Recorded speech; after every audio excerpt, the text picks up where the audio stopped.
je jako dobra i sam sok iz toga. Jeste, dobro je, znači samo da nije mnogo. Stvarno ja kažem, to je presna hrana koja svakako ne u pretjeranim količinama.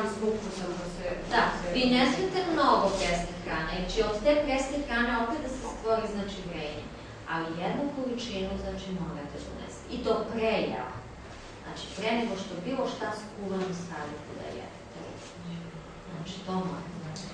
Imate šegreku, rotku, cveku, kupus, sa slanim možda. Molim? Ne. Rotkva, bela rotkva, crvena rotkvica i sve vrste rotkvi su izuzetno dobre za varenje i vama su teške.